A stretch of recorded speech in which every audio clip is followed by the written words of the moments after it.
piece that I've chosen to work on today with you guys is this Presto by Telemann. It's a really pretty piece, and I think it will be fun for us to work on. So the very first thing that you always want to do when you see a new piece of music is check the key signature and the time signature. And lucky for us, they can always be found very first thing right off the bat on the music. The first thing we see in this particular piece is that the key is in F major.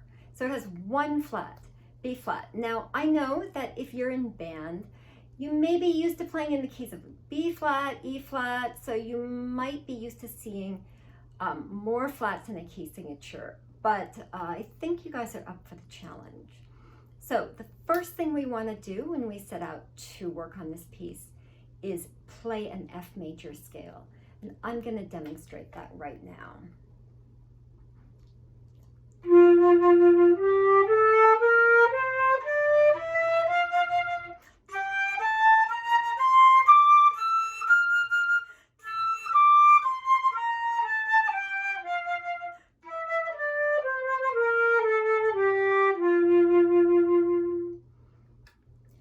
A little faster than the warm-up scales I gave you guys, but you want to get your fingers used to working a little bit faster. That's also the pattern that band directors typically use, so it's a nice idea to incorporate that into your practice as well. You want to make sure that because we are in F, you are using E natural, this fingering for E, and A natural, that's this fingering for A. And if you're used to playing in band in the key of E flat or B flat, these might be very hard for you to remember. If that's the case for you, just take your pencil and write in the naturals. There is no shame in writing flats or naturals into music. Don't waste your time playing wrong accidentals when you can correct it so easily. So the next thing we're going to look at in this piece is the time signature, which in this case is 4/4, and that's a time signature you're probably pretty familiar with already from band. So remember, the top 4 means that each measure is going to have 4 beats. The bottom 4 means that the quarter note is going to get 1 beat. I definitely suggest that you get used to tapping your foot when you practice at home. Now, many band directors do not want students tapping their feet in band, and that is perfectly reasonable. If you can imagine the sound of every band student tapping in unison, you can imagine that that would get pretty loud pretty fast and drown out the music you were trying to play. But when you're playing at home by yourself, tapping your foot can be really useful to help you get used to playing with a steady beat. So I would suggest that you take your pencil again, and at least for the first line or so, put a hash mark in the music every time your foot is going to tap. Remember, that's going to be 4 taps for every measure. Each quarter note is going to get 1 tap. There's going to be 1 tap for every 2 eighth notes, and it's going to be 2 taps for a half note. In this particular piece, the first measure is a pickup measure, so it's going to be the exception to the rule. It's only going to get 2 taps, but every other measure is going to have 4 taps in it. And I suggest when you get ready to practice this, that you tap your foot for a measure or 2 before you start playing, to get used to that feeling of having a really steady beat underneath the music that you're playing. Next, I'm going to play the Presto for you, and I invite you to play along at home. The only problem is you're not going to be able to see me tap my foot or hear it on this video. So we're going to use a metronome to help guide your foot at home. You do not have to play with a metronome at home.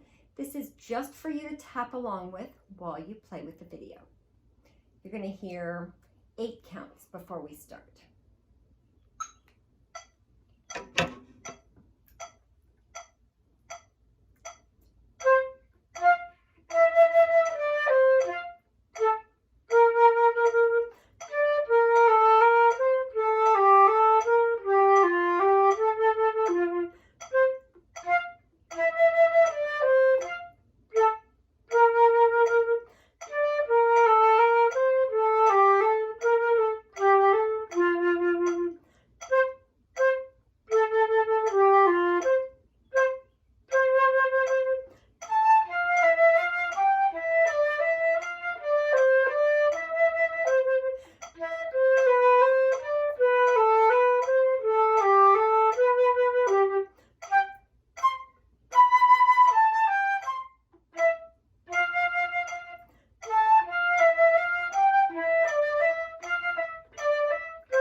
playing along.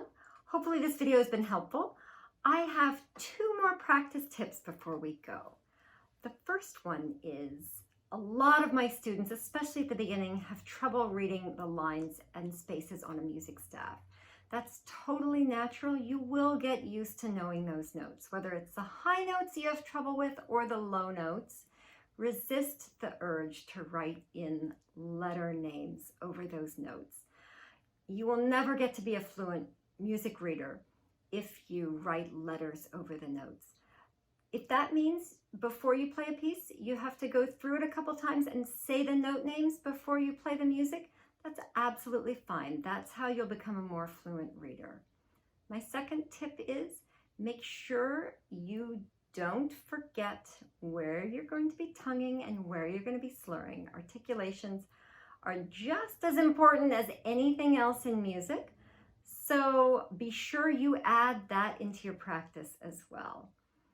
Good luck, and I hope that these tips have been helpful for you. Thanks.